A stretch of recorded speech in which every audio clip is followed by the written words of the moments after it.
નમસ્કાર, ન્યૂઝ 18 ગુજરાતીમાં આપનું સ્વાગત છે। હું છું આપની સાથે સંધ્યા અને ખેડૂતો માટે આવ્યા છે અતિ આનંદના સમાચાર।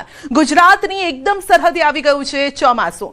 ગુજરાત મહારાષ્ટ્ર સરહદે પહોંચ્યું છે ચોમાસું ને 24 થી 48 કલાકમાં ગુજરાતમાં પધારશે ચોમાસું। તો આખરે લાંબા સમયથી જેની રાહ જોઈ રહ્યા હતા તે ચોમાસાના શ્રી ગણેશ પધરામણી થવાની છે ગુજરાતમાં। જો કે પહેલા છેલ્લા 2-3 દિવસથી પ્રી મોન્સૂન એક્ટિવિટી પણ અત્યારે સક્રિય છે ને તેનો વરસાદ પણ રાજ્યના અલગ અલગ વિસ્તારોમાં વરસી રહ્યો છે, પરંતુ ચોમાસાનો જે વરસાદ હોય એની એક અલગ જ તાસીર પણ હોય છે અને તેની પરિણામ પણ અલગ હોય છે। માટે ચોમાસાના વરસાદની ખેડૂતો રાહ જોઈ રહ્યા છે અને તે બસ હવે નજીક છે।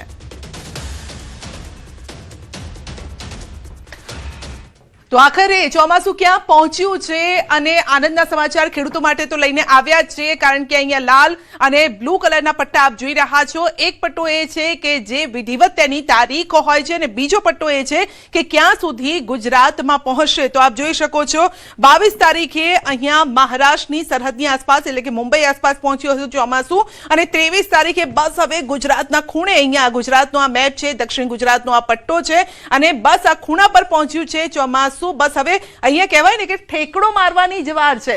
જેવો કૂદકો માર્યો એવું જ ગુજરાતમાં ચોમાસાનું આગમન થઈ જશે, એટલે કે પહોંચતા બસ હવે થોડોક જ સમય લાગશે, લગભગ 24 કે 48 કલાક। મને તો લાગે છે કે 48 કલાક જેટલો સમય પણ નહીં લાગે, બસ ટૂંક સમયમાં જ ચોમાસું આવ્યું સમજો। તો સતત બીજા દિવસે ડાંગમાં વરસાદ યથાવત છે। ઝરમર વરસાદ વચ્ચે ખુશનુમા વાતાવરણ પણ છવાયું છે। સાપુતારાના સર્પગંગા તળાવ પાસે મનમોહક દ્રશ્યો જોવા મળ્યા। વરસાદી માહોલનો પ્રવાસીઓએ આનંદ માણ્યો છે। સાપુતારામાં પ્રવાસીઓની અવરજવર પણ વધી ગઈ છે।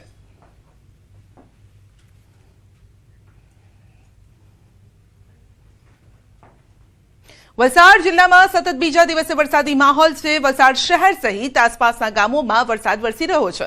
શહેરના તિથલ રોડ, હાલર રોડ, રામવાડી સહિતના વિસ્તારોમાં વરસાદ છે। તિથલ, સેગવી, કોસંબા સહિતના ગામોમાં પણ વરસાદની એન્ટ્રી થઈ છે અને સતત 2 દિવસથી વરસાદના કારણે વાતાવરણમાં ઠંડક પ્રસરી છે। વરસાદને લઈને ખેડૂતોમાં પણ ખુશીનો માહોલ છવાયો છે।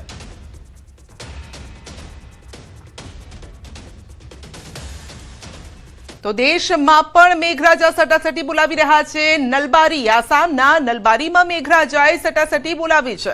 ધોધમાર વરસાદથી જળબંબાકારની સ્થિતિ સર્જાઈ છે। ભારે વરસાદના કારણે રસ્તા પર પાણી ભરાયા। રસ્તાઓ પર પાણી ભરાતા સ્થાનિકોને હાલાકી ભોગવવાનો વારો આવ્યો। વરસાદથી ઉપનદીઓમાં પણ ઘોડાપૂરની સ્થિતિ છે। નદીના પાણી રહેણાંક વિસ્તાર અને ખેતરોમાં ઘૂસ્યા છે। હરિભંગા બારપીત રોડ પાણીમાં ગરકાવ થતા ટ્રાફિક જામની સમસ્યા સર્જાઈ છે। અરુણાચલ પ્રદેશના પહાડી વિસ્તારોમાં સતત ભારે વરસાદના કારણે ગહપુર અને બિહાલી વિસ્તારની બોરોઈ નદીમાં અચાનક ઘોડાપૂર આવ્યું છે। પાણીના પ્રચંડ પ્રવાહમાં રેતી ભરેલું એક ટ્રેક્ટર તણાઈ ગયું, પરંતુ સદનસીબે ટ્રેક્ટર ચાલકનો આબાદ બચાવ થયો। ઘટનાએ નદીકાંઠાના વિસ્તારોમાં ચિંતા હવે વધારી દીધી છે।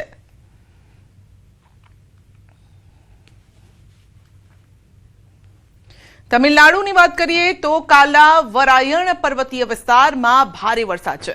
વરસાદથી પેરિયાર ધોધમાં પૂર જેવી સ્થિતિ સર્જાઈ છે અને હજુ તો આ ચોમાસાની ત્યાં શરૂઆત જ છે અને ત્યાં આ પ્રકારના દ્રશ્યો જોવા મળી રહ્યા છે।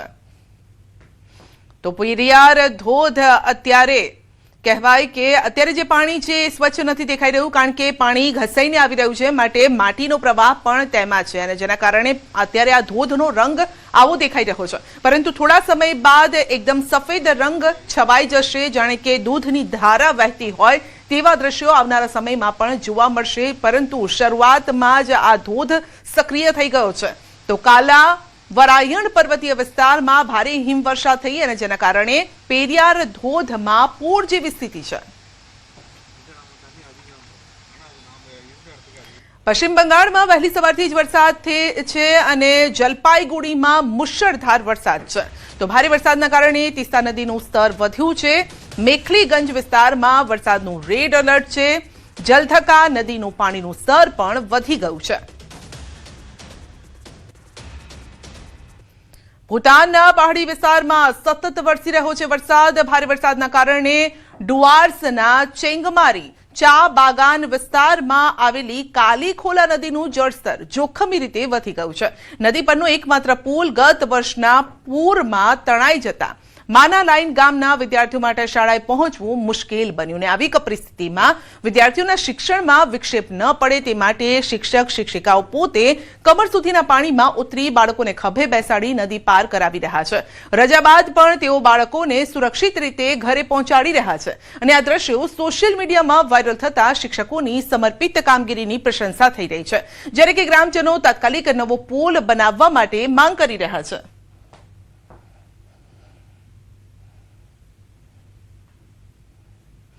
મહારાષ્ટ્રના જુન્નર તાલુકાના કુમશેત વિસ્તારમાં વરસેલા મુશળધાર વરસાદના કારણે પાક અને ઘરોને ભારે નુકસાન થયું છે.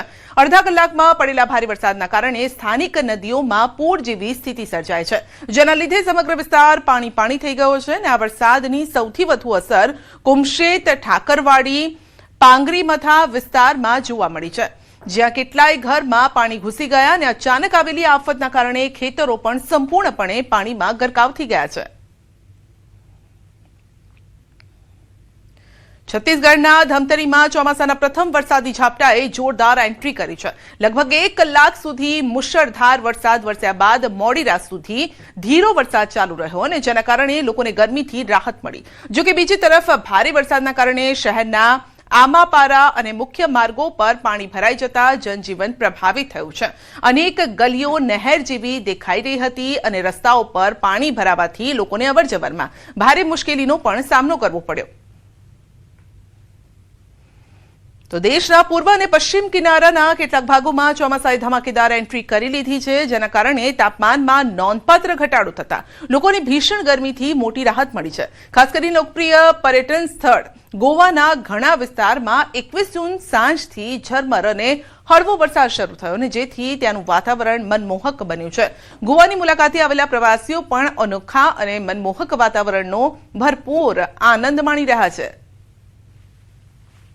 તો ગોવામાં લોકો જે પ્રવાસીઓ છે તે ઉમટી પડ્યા છે.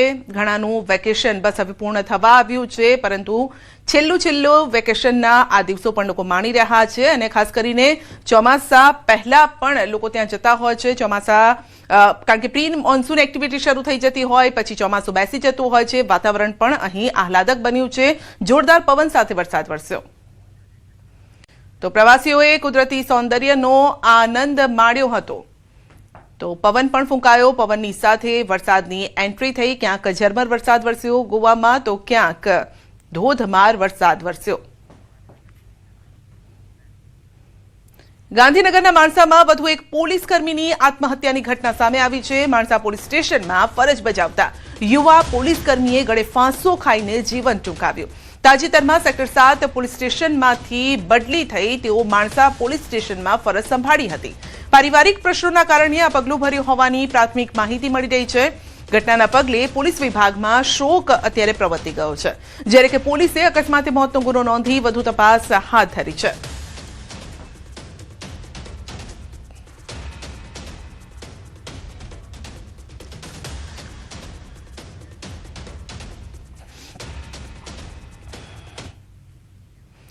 તો અચાનક આગ લાગે તો કેટલા તૈયાર છે ક્લાસીસ, તેનું રિયાલિટી ચેક કરવામાં આવ્યું. વાત તેની કરીશું.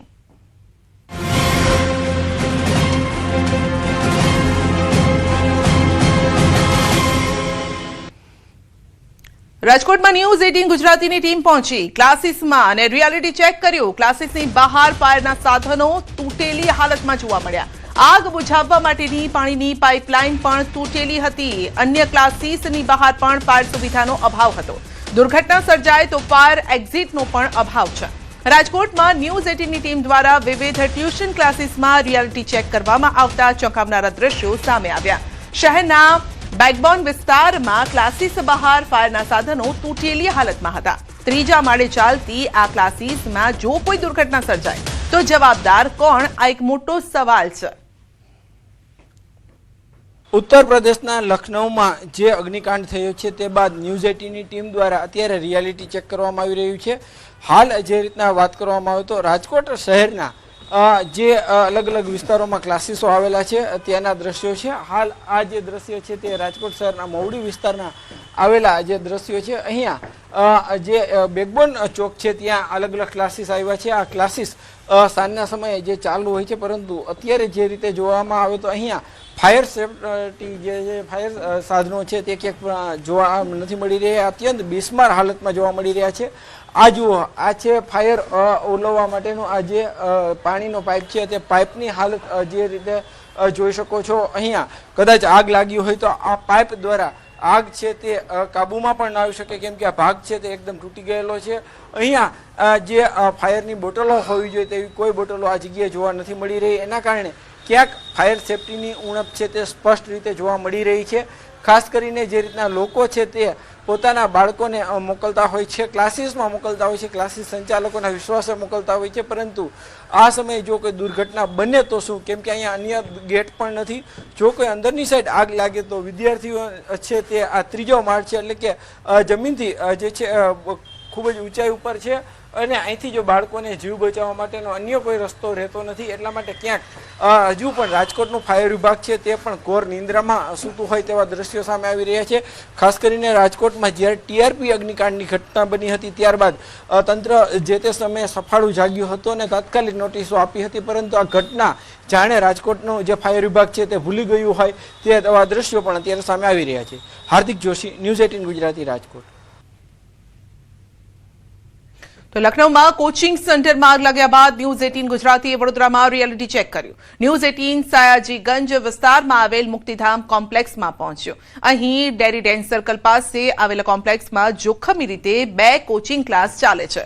શ્રીજી અને પ્રતિ ક્લાસીસ નામથી ટ્યુશન ક્લાસીસ ચાલે છે. રિયાલિટી ચેકમાં અમને જાણવા મળ્યું કે કોમ્પ્લેક્સમાં એન્ટ્રી અને એક્ઝિટનો એક જ રસ્તો છે, તો ફાયરની સિસ્ટમ પણ કાર્યરત નથી. બિલ્ડિંગમાં વાયરિંગ પણ છૂટા જોવા મળ્યા. જો અહીં આગ લાગે તો કોઈ નીકળી પણ નહીં શકે તેવો સાંકડો માર્ગ છે. જો કે સંચાલક એવો દાવો કરી રહ્યા છે કે ફાયર એનઓસી અને બિલ્ડિંગ સેફટી સર્ટિફિકેટ છે અને તે લોકોએ વિદ્યાર્થીઓને તાલીમ પણ આપી છે, પરંતુ વિદ્યાર્થીઓનું કહેવું છે કે તેમને આવી કોઈ તાલીમ નથી મળી. ક્લાસમાં છે ફાયર સેફટીનું નાખેલું આગ બચાવવાનું, મતલબ એ તો જોઈએ જ ને, કેમ કે કંઈ બી થઈ શકે છે ક્લાસમાં. તમને કોઈ ટ્રેનિંગ આપી છે ઇમરજન્સી સમય શું કરવાનું? હા, એટલે કીધું છે કે આવી રીતે નાખેલું છે, આવી રીતે થઈ શકે છે. ના, એવી તો કોઈ ટ્રેનિંગ નથી આપી. હા, ત્યારે તો એન્ટ્રી અને એક્ઝિટનો એક જ છે, એટલે ઇમરજન્સી એક્ઝિટનો પોઈન્ટ નથી, એટલે કોઈ ચાન્સ પછી ના રહે. હા, કરશે સર, જલ્દી કરશે. એક તો સૌથી પહેલાં તો કોમ્પ્લેક્સમાં એલર્ટનેસમાં આખું ફાયર સિસ્ટમ અમે કરાવ્યું છે અને એ અત્યારે પોઝિટિવલી રનિંગ છે. સેકન્ડ થિંગ કે અમે ઇન્ટરનલ પણ એક્સટિંગ્યુશર મૂક્યા છે અને આઉટસાઇડ પણ મૂક્યા છે, અને જરૂર પડે જો સંખ્યા વધારે હોય તો અમે ફાયરમાંથી એક્ઝિક્યુટિવને બોલાવીને ટ્રેનિંગ આપીએ છીએ. અમે છોકરાઓ માટે, અમે અમારી પોતાની જાત માટે પણ અમે તૈયાર છીએ. અમે કંઈ પૈસા ખર્ચવા તૈયાર નથી એવું નથી, પણ જ્યારે સપોર્ટ ના મળે ત્યારે જે હોય એમાં અમે બધી ચલાવતા રહીએ છીએ. પંચમહાલમાં જીઆરડી જવાને દારૂનું વેચાણ કર્યાનો આરોપ લાગ્યો છે. કાંકણપુર પોલીસ સ્ટેશનના જીઆરડી જવાન સામે ગુનો નોંધાયો છે. જપ્ત કરાયેલ 15.20 લાખના દારૂને વેચી દીધાનો આરોપ લાગ્યો છે. પોતાના હોદ્દાનો દુરુપયોગ કરી દારૂ વેચી દીધો. જપ્ત કરેલ દારૂ બુટલેગરને વેચાણ કર્યાનો આરોપ છે. જીઆરડી જવાન નરેન્દ્ર બારિયા અને બુટલેગર સામે ગુનો નોંધાયો છે.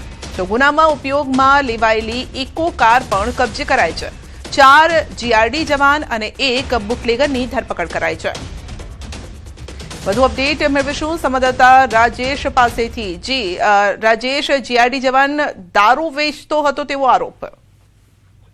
ચોક્કસ કાકણપુર પોલીસ પથકનો બનાવ છે અને આ બનાવમાં સમગ્ર હકીકત સામે આવતા પોલીસ પણ ચોકી ઉઠી હતી. રાત્રિ દરમિયાન જે નાઇટ પેટ્રોલિંગ કરવા સાથે સાથે જે ગાર્ડની ડ્યુટી કરતા હતા, જે જીઆરડી જવાન દ્વારા જે દારૂ છે સમયાંતરે દૂર કરવામાં આવ્યો હતો અને દૂર કરી અને ત્યાંથી બુટલેગરને આપવામાં આવ્યો હતો. બુટલેગર દ્વારા દારૂ વેચી દેવામાં આવ્યો હતો, જે અંગેની પોલીસ દ્વારા તપાસ કરવામાં આવતા અન્ય 3 જીઆરડી જવાન મળીને કુલ 4 જીઆરડી જવાનનો સંડોવણી બહાર આવી છે. સાથે જ બુટલેગરની પણ સંડોવણી બહાર આવતા પોલીસ દ્વારા 5 આરોપીઓની ધરપકડ કરવામાં આવી છે. સાથે જ જે દારૂની હેરાફેરીમાં ઉપયોગમાં લેવાઈ હતી તે ઇકોને પણ કબજે લઈ હાલ પોલીસ દ્વારા તમામ જે આરોપીઓ છે તેઓને જ્યુડિશિયલ કસ્ટડીમાં ખસેડવામાં આવે છે. જી જી આપનો આભાર. બુલેટિનમાં આગળ વધીશું નાનકડા બ્રેક બાદ. પાટણ જિલ્લા ગ્રામ વિકાસ એજન્સીની કામગીરી સામે સવાલો ઉભા થયા છે. આ ગીચના સીટના ભાજપના તાલુકા પંચાયત સદસ્ય સુરેશ ઠાકોરે સોશિયલ મીડિયામાં એક વિડીયો વાયરલ કરી સરકારી તંત્રની કામગીરી પર ગંભીર આક્ષેપ કર્યા. વિડીયોમાં કચરો એકત્રિત કરવા માટે ગ્રામ પંચાયતોને આપવામાં આવેલા બેટરી સંચાલિત છકડાની દુર્દશા દર્શાવવામાં આવી છે. વાહન કાર્યરત ન હોવાથી તેને ખેંચીને લાવવાની ફરજ પડી હોવાનો દાવો કરવામાં આવે છે. સુરેશ ઠાકોરે આવા વાહનોની ગુણવત્તા અને તેના વિતરણ પ્રક્રિયાની તપાસ કરવાની માંગ કરી છે અને સાથે જ સરકારી નાણાંનો દુરુપયોગ થયો છે કે નહીં તેની નિષ્પક્ષ તપાસ કરાવવા રજૂઆત કરવામાં આવી છે. જિલ્લા ગ્રામ વિકાસ એજન્સી પાટણ દ્વારા આ બેટરી સંચાલિત છકડી આપવામાં આવી છે. જ્યારે છકડી આપી એ જ દિવસે એને દોરીને લાવવામાં આવી છે, એટલે આ છકડી કોઈ રીતે કામમાં ઉપયોગમાં નથી, એમને એમ પડી રહી છે, કારણ કે ચાલતી નથી આની બેટરી.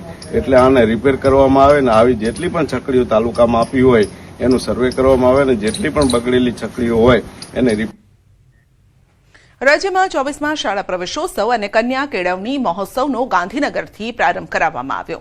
25 જૂન સુધી રાજ્યભરમાં ઉજવાશે અને ગાંધીનગરના સેક્ટર 24ની પ્રાથમિક શાળા તેમજ સેક્ટર 21 સ્થિત માઉન્ટ કાર્મેલ શાળામાં યોજાયેલા કાર્યક્રમમાં કેબિનેટ મંત્રી જીતુ વાઘાણીએ હાજરી આપી.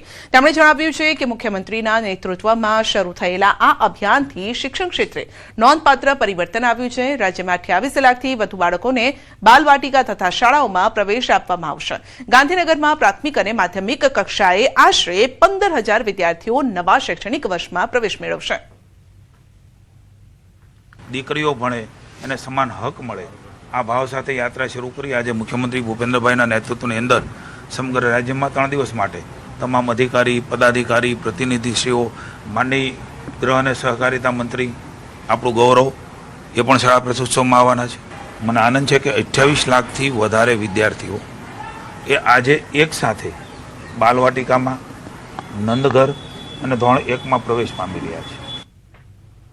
છોટાઉદેપુર જિલ્લાના અનેક અંતરિયાળ ગામોમાં આજે પણ શિક્ષણની મૂળભૂત સુવિધાઓનો અભાવ જોવા મળે છે. ક્વાંટ તાલુકાના આંબા ડુંગર ગામના માણુકલા ફળિયામાં બાળકોને પાકી શાળા ન મળતા ખાનગી કાચા મકાનમાં અભ્યાસ કરવાનો વારો આવ્યો છે. એક તરફ સરકાર શિક્ષણના વિકાસના દાવા કરે છે અને બીજી તરફ આદિવાસી વિસ્તારના બાળકો કાચી છત નીચે ભણવા મજબૂર બન્યા છે. 1/11/2018 થી મંજૂરી મળેલ છે. અહીંયા કુલ બાળકોની સંખ્યા 20 છે. તકલીફ બાળકોને બેસવાની અને અભ્યાસ કરવાની તકલીફ.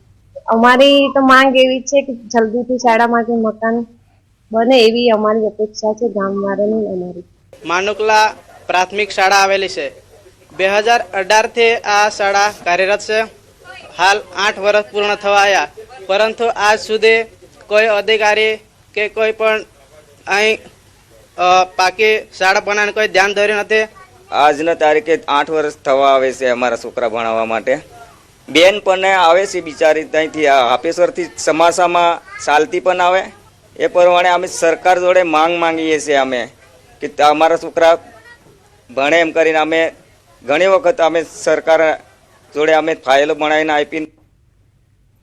તો સ્થાનિક લોકોના જણાવ્યા મુજબ વિસ્તાર નજીક જ જીએમડીસી કાર્યરત છે અને પંચાયતને ગ્રાન્ટ પણ મળે છે.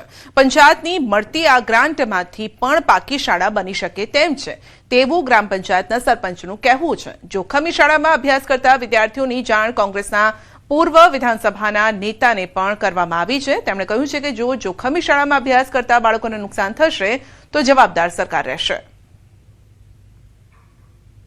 આ શાળા પાકું મકાન ન હોવાને કારણે કાચા મકાનમાં ચાલે છે. આ શાળા 2018થી ચાલે છે, પરંતુ આજ સુધી સરકારે એના તરફ પાકું મકાન બનાવવા માટે ધ્યાન આપેલ નથી. એના માટે અમે ગ્રામ પંચાયત થ્રુ એનો ઠરાવ પણ કરેલો છે. અહીં સરકારનો જે 128 સર્વે નંબર છે એ ઠરાવ કરીને આપેલ છે, પરંતુ જિલ્લા પંચાયતમાં એની ફાઇલ ચલાવી છે. તો આ ફાઇલનું શું થયું છે એની પણ કોઈ અપડેટ નથી. કાચા મકાનની અંદર બાળકો ભણે છે, શિક્ષકો પોતાની જવાબદારી નિભાવે છે, જાય છે, પણ બાળકોને બેસવાની જે જગ્યા પાકી હોવી જોઈએ એ નથી થઈ. માત્ર હાંફેશ્વરના નહીં પણ શેડીવાસણના ઘટોલ ફળિયામાં પણ આ જ દશા છે. ગ્રામ પંચાયત દ્વારા અનેક વખત ઠરાવો કરીને શાળાના મકાન માટે રજૂઆત કરવામાં આવી ન છતાં હજુ સુધી કોઈ હકારાત્મક પરિણામ નથી મળ્યું. બીજી તરફ જિલ્લા શિક્ષણ અધિકારીનું કહેવું છે કે શાળા માટે યોગ્ય જમીન ઉપલબ્ધ થતાં તમામ સુવિધાઓ સાથેનું શાળાનું મકાન બનાવવામાં આવશે. આંબા ડુંગર ગ્રુપ શાળામાં માનુકલા ફળિયા પ્રાથમિક શાળા આવેલી છે. ત્યાં ઓલરેડી અમે તેના આચાર્યથી માંડીને છેક બીઆરસી સીઆરસી ટીપીઓ સુધીને તમામને પત્ર દ્વારા આ શાળાની જમીન પ્રાપ્ત થાય અને તેને ગ્રામ પંચાયતને પણ આ જમીન પ્રાપ્ત કરવા માટેનો ઠરાવ કરી આપે તે માટે અમે જણાવેલ છે. તો શિક્ષણ વિકાસનો પાયો માનવામાં આવે છે, પરંતુ માણુકલા ફળિયાના બાળકો આજે પણ પાકી શાળાની રાહ જોઈ રહ્યા છે. સરકારના શિક્ષણ વિકાસના દાવાઓ વચ્ચે આદિવાસી વિસ્તારના બાળકો કાચા મકાનમાં ભણવા મજબૂર છે. કવાંટ તાલુકાના અંતરિયાળ વિસ્તારમાં આવેલું આંબાડુંગર ગામ માણુકલા ફળિયાની અંદર એક પ્રાથમિક શાળા આવેલી છે. 1 થી 5ની શાળા છે અને 20ની સંખ્યા છે, પરંતુ એ શાળા કઈ રીતે ચાલે છે તે આપને બતાવવાનો પ્રયત્ન કરીશું. આજે આપ જોઈ શકો છો કે જે કાચું મકાન જે છે માણુકલા ફળિયામાં આવેલું છે, જે આંબાડુંગર ગામની અંદર, જ્યાં પ્રાથમિક શાળા બિલકુલ કાચા મકાનની અંદર ચાલી રહી છે. આ કાચા મકાનની અંદર બાળકો અભ્યાસ મેળવી રહ્યા છે. સરકાર દાવા કરે છે છેવાડાના માનવી સુધી વિકાસ પહોંચ્યો, શિક્ષણનો અધિકાર, સૌ ભણે સૌ આગળ વધે, પરંતુ શું આ રીતે ભણશે ગુજરાત? આપ જોઈ શકો છો કે જે બાળકો જે રીતે બિલકુલ કાચા મકાનની અંદર નીચે બેસીની અંદર અને અહીં પાકું મકાન બનાવવામાં આવે તેવી જ આ વિસ્તારના લોકો માંગ કરે છે. સેજબ ખત્રી, ન્યૂઝ 18 ગુજરાતી, છોટાઉદેપુર. અમદાવાદમાં બીઆરટીએસ બસનો અકસ્માત. મેમનગર ખાતે બીઆરટીએસ બસે મારી સામેથી આવતી બસને ટક્કર વાગ્યા 4 થી વધુ લોકો ઘાયલ થયા છે. આ ટક્કરથી બીઆરટીએસ ડ્રાઈવર પણ ઘાયલ થયો છે. 4 થી વધુ લોકોને અને ઇજાગ્રસ્તને સારવાર અર્થે લઈ જવાયા છે. બસમાં ટક્કર વાગતા ધડાકાભેર અવાજ આવ્યો હતો. અવાજના કારણે યાત્રીઓ પણ મૂંઝવણમાં મુકાયા. અમદાવાદમાં છાસવારે બીઆરટીએસના અકસ્માતો સામે આવે છે અને આ જ પ્રકારનો અકસ્માત અત્યારે હાલ જે જગ્યાએ અમે ઊભા છીએ ત્યાં નીવડ્યો છે. અત્યારે હાલ મેમનગર આનું બસ સ્ટેશન છે બીઆરટીએસનું, અને ત્યાં જ આ પ્રકારનો બીઆરટીએસ બસનો અકસ્માત થયો છે. મહત્વનું એ છે કે મેમનગરથી આરટીઓ તરફ જતી બસે આ સામેથી આવતી બસને ટક્કર મારવાના કારણે અકસ્માત સર્જાયો છે. આપ દ્રશ્ય જોઈ રહ્યા છો કે જે પ્રકારે કેવી ટક્કર વાગી છે અને તેના કારણે આ સમગ્ર આખી બસના જે કાચ જે છે તે તૂટી ગયા છે. અહીંયા ધડાકાભેર આ ટક્કર વાગવાના કારણે અકસ્માત સર્જાયો છે. મહત્વનું એ છે કે આ બસની અંદરની વાત કરીએ તો 15 થી 20 જેટલા જણા જે છે તે સવાર હતા અને ટક્કર વાગવાના કારણે ધડાકો થયો છે. ધડાકાભેર થતાની સાથે 5 થી વધુ લોકો જે છે તે ઇજાગ્રસ્ત થયા છે. ખુદ આ બસના ડ્રાઈવર જે છે તે પણ ઇજાગ્રસ્ત થયા છે. મહત્વનું છે કે તમામને સારવાર અર્થે નજીકની હોસ્પિટલમાં ખસેડવામાં આવે છે, પરંતુ અકસ્માતો છાસવારે થતા હોય છે અને બીઆરટીએસના અકસ્માતો બંધ થવાનું નામ નથી લેતા અને વધુ એક અકસ્માત અત્યારે હાલ જે મેમનગર ખાતે થયેલો જોવા મળી રહ્યો છે. પંકજ મકવાણા સાથે ગૌતમ શ્રીમાળી, ન્યૂઝ 18 ગુજરાતી, અમદાવાદ. અમદાવાદમાં અષાઢી બીજના પાવન અવસરે યોજાનારી ભગવાન જગન્નાથજીની રથયાત્રાની તૈયારીઓ જોરશોરથી ચાલી રહી છે. રથયાત્રામાં જોડાનારા લાખો ભક્તો માટે આ વર્ષે 1.25 લાખથી પણ વધુ કેસરિયા રંગના ઉપરણાની પ્રસાદી તૈયાર કરવામાં આવી રહી છે. અંદાજે 40,000 મીટર કાપડમાંથી આ ઉપરણા બનાવવાની કામગીરી રથયાત્રાના 1 મહિના પહેલા શરૂ થાય છે. વર્ષ જે 1.25 લાખ જેવા ઉપરણા આપણે મંદિર દ્વારા બનાવવામાં આવતા હોય છે અને ભગવાનને નેત્રોત્સવ વિધિ અમાવસ્યાના દિવસે કરવામાં આવતી હોય છે અને એ નેત્રોત્સવ વિધિમાં ઉપરણાના પાટા ભગવાનને બાંધવામાં આવતા હોય છે અને પછી રથયાત્રાના દિવસે મંગળા આરતીમાં એ આરતી બાદ એ ભોગ સમયે ભગવાનને પાટા ખોલવામાં આવતા હોય છે. 16 જુલાઈના રોજ ભગવાન જગન્નાથ નીકળશે નગરચર્યાએ, અને જ્યારે નગરચર્યાએ ભગવાન નીકળતા હોય ત્યારે મગ અને જાંબુનો પ્રસાદ આપવામાં આવતો હોય છે. એ સિવાય વિશેષ પ્રકારે કેસરી રંગના ઉપરણા પણ ભગવાનના પ્રસાદી સ્વરૂપે આપવામાં આવતા હોય છે. આપ મારી પાછળ જોઈ રહ્યા છો જે 1.25 લાખ જેટલા ઉપરણા છે તે બનાવવાની કામગીરી ચાલી રહી છે. દર વર્ષે 1.25 લાખથી પણ વધારે ઉપરણા બનાવવામાં આવે છે.